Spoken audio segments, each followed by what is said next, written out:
Comme toujours, vous pouvez retrouver tous les films de la soirée sur arte.tv.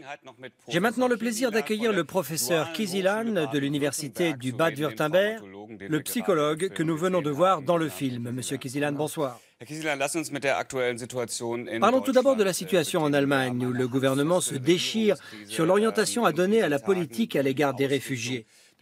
Le ministre de l'Intérieur, Horst Seehofer, et la CSU bavaroise veulent une politique nationale de gestion des réfugiés, tandis qu'Angela Merkel et la CDU plaident pour une politique européenne. Alors, qui a raison ? Au niveau mondial, toutes les observations, toutes les recherches le confirment, nous avons affaire à des mouvements migratoires internationaux. Une solution nationale ne peut donc pas être une solution efficace sur la durée. Et c'est donc Mme Merkel qui a raison de prôner une politique européenne en matière de réfugiés. Mais depuis 2015, rien n'a été fait alors que le temps presse. Mais il semble très difficile de parvenir à une solution européenne, avec des pays comme la Pologne et la Hongrie qui ne veulent pas accueillir le moindre réfugié et qui considèrent qu'ils ont fait assez en érigeant des clôtures à leurs frontières, tandis que d'autres, comme l'Italie, avec son nouveau gouvernement populiste, décident de fermer complètement les portes. Cela nous renvoie à l'actualité de l'Aquarius, obligé de rejoindre l'Espagne pour déposer les réfugiés rescapés qui sont à son bord. Emmanuel Macron accuse l'Italie de cynisme. Alors avec tant d'avis contraires, comment une politique européenne peut-elle voir le jour ? Mais l'Europe fait partie du monde et l'option d'une forteresse Europe est tout simplement irréaliste. Nous avons également une responsabilité humanitaire face aux crises, face aux crimes qui, partout dans le monde, obligent les gens à fuir. Il faudra alors trouver une solution rationnelle en apportant de l'aide sur place avant que ces populations n'arrivent en Europe, mais aussi en reconnaissant de façon parfaitement lucide que beaucoup de ces personnes continueront d'arriver en Europe, en Italie, en Allemagne, partout. Il faudra donc trouver une solution qui, sur le modèle canadien, associe une intervention sur place et l'accueil en Europe des personnes les plus menacées et les plus vulnérables. Vous parliez à l'instant d'une solution rationnelle. Effectivement, que dit la raison ? Les chiffres parlent d'eux-mêmes. Au plus fort de la crise des réfugiés en 2016, plus de 700 000 personnes sont arrivées en Allemagne. Cette année, on en compte à peine 56 000. Et pourtant, on fait comme si nous étions submergés. On ne parle que des réfugiés et de rien d'autre. Pas un mot sur la transition numérique, sur l'avenir. Le seul sujet, c'est la crise des réfugiés. N'est-ce pas totalement irrationnel ? Mais oui, ces peurs sont complètement irrationnelles. Prenez le scandale des moteurs diesel truqués.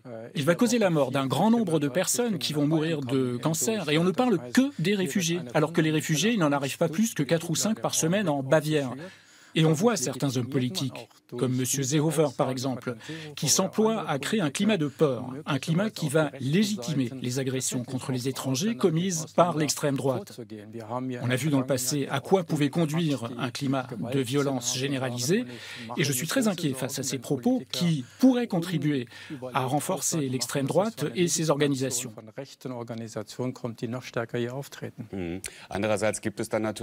D'un autre côté, il y a aussi des faits divers concret et la perception un peu vague qu'en ont les gens. Certains en viennent à dire qu'on ne sait pas combien d'attaques au couteau ont eu lieu, qu'elles sont commises parfois par des réfugiés syriens qui ont une tradition de maniement d'armes blanches très différente de la nôtre, des choses de ce genre. Et puis il y a des cas de faits divers terribles comme la mort de Susanna, cette jeune fille de 14 ans, agressée puis tuée à Wiesbaden par un réfugié irakien qui a fui en Irak, qui a été arrêté et extradé vers l'Allemagne. Tout cela attise les peurs naturellement.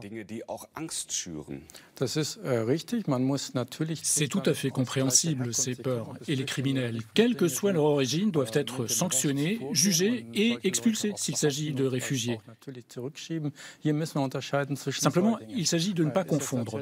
Les causes de la violence sont multiples. Elles peuvent tenir au fait que la personne est réfugiée ou qu'elle a été traumatisée ou tout simplement parce qu'on a affaire à un criminel. Il ne faut pas confondre pour parvenir à une prévention efficace de la violence. urgence. Il faudrait examiner les personnes dès leur arrivée. Or, les réfugiés, des milliers de réfugiés passent parfois des mois sans être vus ni suivis par personne. On ne sait pas s'ils souffrent de troubles psychiques, s'ils sont criminels. C'est en 2015 déjà qu'il aurait fallu intervenir en formant des intervenants professionnels. Mais je refuse l'amalgame. Sur les 700 000 réfugiés, moins de 1% pourraient être des criminels ou des personnes dangereuses. Une des théories qui accourt, c'est que les réfugiés ont vécu dans la violence. C'est d'ailleurs pour ça qu'ils ont fui leur pays. Et du coup, ils auraient perdu toute inhibition et que de victimes de crimes, ils en deviendraient des auteurs. Est-ce qu'au plan psychologique, cette explication tient la route? Voyez-vous, cela fait 20 ans que je travaille avec des patients qui ont subi des traumatismes psychiques graves. Toutes les recherches internationales confirment que 50% des personnes qui souffrent de traumatismes causés par la guerre ne présentent aucun signe de ce traumatisme. Chez les 50% restants, 20% vont développer une forme de pathologie clinique, une maladie, et parmi ceux-là, 1% environ n'arrivera pas à se contrôler et aura des comportements agressifs. Mais de là à dire qu'une personne traumatisée serait violente, c'est faux. Donc la violence subie ne rend pas forcément violent. Non, au contraire, on est plus craintif, on a peur de subir de nouvelles agressions, on a tendance à se replier sur soi-même. C'est le tableau typique que présente la grande majorité des traumatisés. Vous venez de dire qu'il faudrait une prise en charge beaucoup plus précoce des réfugiés avec des consultations de psychologues. Vous voulez dire dès leur arrivée dans les centres d'accueil? Il faudrait pratiquer des examens psychologiques, voire des expertises? Il faut savoir que dans chacun de ces centres d'accueil, il y a entre 200 et 300 personnes. Et pendant les 15 premiers mois de leur séjour, elles n'ont pas accès à tous les soins. Elles ne sont prises en charge que pour les urgences. C'est dire si on ne sait pas si l'une de ces personnes a subi un traumatisme ou si c'est un terroriste potentiel infiltré par un groupe extrémiste. Il faudrait donc mettre en place un dépistage dès les premières semaines avec des professionnels formés pour ça. Et alors, on pourrait s'occuper des personnes diagnostiquées avec un trouble psychique. Sur les 700 000 réfugiés, il y a 20% environ qui auraient besoin d'une prise en charge. Mais pour ça, il faut du personnel, il faut des financements et c'est à l'État d'intervenir. J'allais y venir, cela demande des effectifs et toutes les administrations sont débordées, comme en témoigne le scandale de l'Office allemand des migrants et des réfugiés. On se demande où on pourrait trouver tous les psychologues dont on aurait besoin. C'est une opération de longue durée. Il y a partout en Allemagne de très bonnes structures pour soigner les traumatismes psychiques. Mais ces structures sont en difficulté, elles luttent pour leur survie, elles manquent de financement. Elles ont contribué déjà à former des interprètes, les professionnels qualifiés existent, il suffirait de mieux exploiter les ressources qui existent. Revenons sur les origines de ces traumatismes. Vous venez d'organiser une conférence internationale en Irak consacrée au génocide et au traumatisme de guerre. Qu'avez-vous retenu de cette conférence? Une image nous a marqués. La conférence a donné la parole à des personnes qui ont survécu au génocide au Rwanda, au Cambodge, en Bosnie. Et il y avait sur scène une femme venue de Bosnie qui a raconté qu'elle a vu sa famille assassinée sous ses yeux, qu'elle avait été violée. Et à côté d'elle était assise une femme yézidi qui venait d'être libérée après avoir été prisonnière de Daesh. Et son récit était le même que celui de la femme bosniaque. Esclavage sexuel, viol, torture, grossesse. Les deux femmes se sont regardées et à ce moment, tout le monde, elle-même et nous-mêmes, nous avons compris que cette violence faite aux femmes était au service d'un pouvoir qui n'a rien à voir avec la religion ou les religions. L'une a été violée par des musulmans, l'autre par des non-musulmans. Les deux sont victimes d'un traumatisme grave.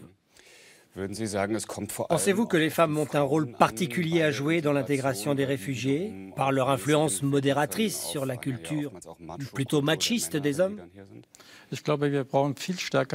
Nous devons absolument renforcer la position, renforcer l'autonomie des femmes, précisément parce qu'elles ont, pendant des siècles, souffert dans des sociétés patriarcales, des sociétés où le viol est utilisé comme une arme de guerre. Et à travers les femmes, on pourra rendre plus démocratiques aussi bien les sociétés dans leur pays d'origine que les communautés arrivées en Europe. Excellente conclusion. Merci, professeur Kisilan. On se retrouve dans un instant pour la suite du programme, juste après une annonce.